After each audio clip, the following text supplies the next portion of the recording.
Bismillahirrahmanirrahim. Assalamualaikum warahmatullahi wabarakatuh. Perkenalkan, nama saya Haidar Wasyi Nasrullah. Saya dari program pendidikan agama Islam, program studi pendidikan agama Islam, Fakultas Tarbiyah Universitas Islam Nahdlatul Ulama. Di sini saya akan mempresentasikan mengenai tugas dari mata kuliah metodologi pembelajaran LKI. Saya akan memsimulasikan mengenai metode question student have. Jadi metode ini metode yang menekankan kepada pertanyaan atau hal-hal yang ingin ditanyakan kepada murid nanti. Jadi setelah kita memberikan pembelajaran kepada siswa atau menjelaskan materinya, nanti kita akan memberi siswa untuk kesempatan untuk menanyakan hal-hal yang ingin ditanyakan kepada kita sebagai seorang guru. Ya, mungkin cukup itu. Langsung saja kita praktek ke metodenya. Oke, Bismillahirrahmanirrahim. Assalamualaikum warahmatullahi wabarakatuh. Waalaikumsalam warahmatullahi wabarakatuh. Selamat pagi anak. Pagi Pak. Gimana kabarnya hari ini? Baik. Oke, sebelum kita mulai pembelajaran, alangkah baiknya kita awali pembelajaran pada pagi dengan bacaan basmalah bersama-sama. Ayo, bareng-bareng yuk. Bismillahirrahmanirrahim. Sebelum pembelajaran kita mulai, saya absen terlebih dahulu ya, presensi. Mas Iqlil, Mas Latif, Mas Sarul, Pak. Mas Edi, Mas Nasrul. Oh, baca semua ini ya. Alhamdulillah. Oke, sebelum kita mulai pembelajaran, oke, sudah semangat ini? Apa masih lemas? Semangat. Dan pemakan dan pagi. Sudah. Ya. Oke, sebelum memulai pembelajaran pada pagi hari ini, ya, kita ini akan mempelajari mengenai materi riak, ya, materi riak. Nah, sebelum kita memasuki pembelajaran materi riak, minggu kemarin kita telah mempelajari mengenai nifak. Oke, nifak. Oke, untuk Mas Robi masih ingat nifak itu apa? Nifak adalah sikap berpura-pura atau bermuka dua. Nah, berpura-pura atau bermuka Dua. Jadi minggu kemarin kita telah mempelajari bahwasannya nifak itu berpura-pura. Muka dua. Jadi orang yang memiliki muka dua, dia memiliki sifat kemunafikan. Di nifak itu munafik, tidak sesuai dengan apa yang dia lakukan. Sudah, sekarang kita akan belajar mengenai materi riak. Ya, riak. Oke, ada yang tahu riak itu apa? Yo, Mas Latif. Riak yaitu saya tahu Mas Latif. memperlihatkan atau memamerkan amal ibadah atau kebaikan yang dilakukan dengan tujuan agar dilihat dan dipuji. Nah, betul. Oke, niat riak itu adalah memperlihatkan atau memamerkan suatu amal ibadah yang telah diperbuat atau dilakukan dengan tujuan apa tadi? Dipuji. Agar dipuji, agar mendapat pujian. Jadi riak itu sifat yang tercela atau dipuji.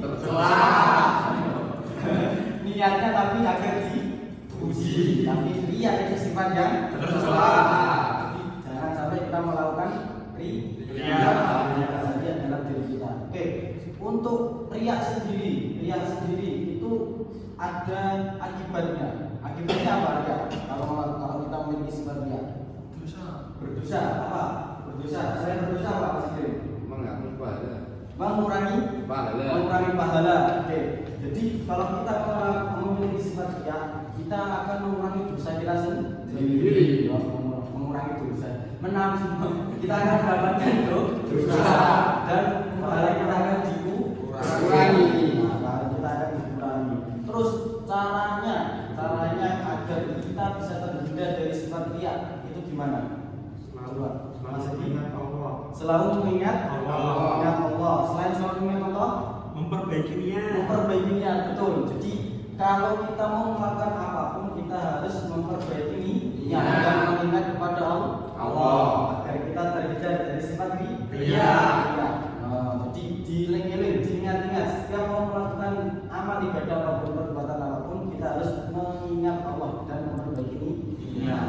Dalam hadis ada yang mengatakan innamal a'malu binniyat. Sesungguhnya sahnya amal itu tergantung niat. Oke, untuk riak sendiri ada yang bisa memberi contoh enggak? Contoh sifat riak itu seperti apa? Pak, Riak. sering riya, contoh riya. Ya, riya itu seperti apa contohnya?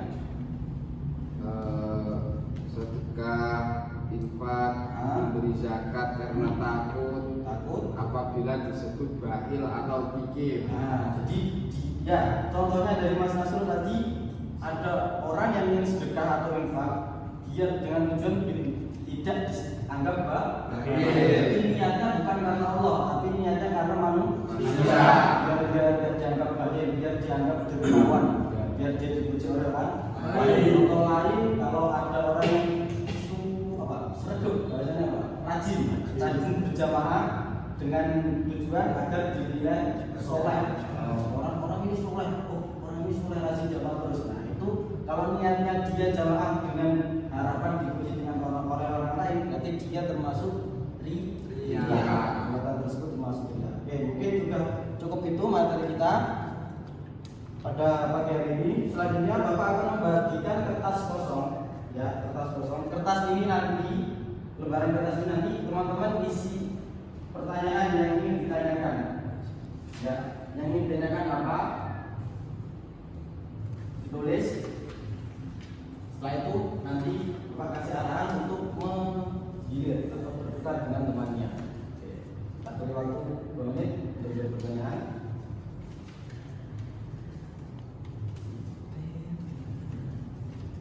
Oke, sudah ya? Ya. Oke. Untuk selanjutnya ditukar kepada temannya. Putar. Jadi Mas Nasrul di sini geser sedikit, meningkat sedikit, melengkung. Nah.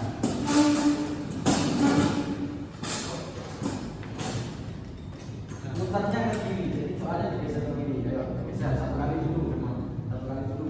Nah, dibaca soal temanmu apabila kalian ingin pertanyaan tersebut dijawab di checklist. Kasih contreng.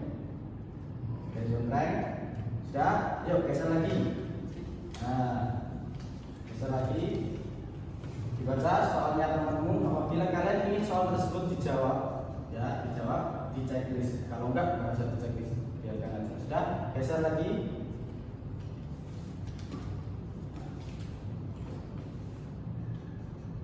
Sama kayak tadi, checklist apabila ingin dijawab. Lanjut. Geser lagi. Yuk, dan terakhir, tukar terakhir langsung kembali ke tempat asal tadi, yang buat pertanyaan. Sudah ya? Oke, tak tanya dulu, Mas Ikrin, pertanyaannya ada berapa checklist? Satu. Mas Latif? Satu. Mas Rudi? 4. Mas Eki? Tidak ada pertanyaannya. Oh yo. Terus satu checklist. Oke, berarti yang paling banyak checklist siapa? Saya Pak. Mas Rudi. Oke, bisa berdiri ya, maju ke depan Mas Rudi. Pertanyaannya paling banyak ingin dijawab oleh teman-temannya. Oke, coba ditanyakan, disebutkan pertanyaannya Pak. Pertanyaannya adalah bagaimana cara menyadarkan orang yang melakukan azan padahal aslinya ia tidak pernah azan. Ia melakukan hal tersebut dengan tujuan agar mendapatkan pujian dari orang lain. Oke, sudah silakan duduk dulu.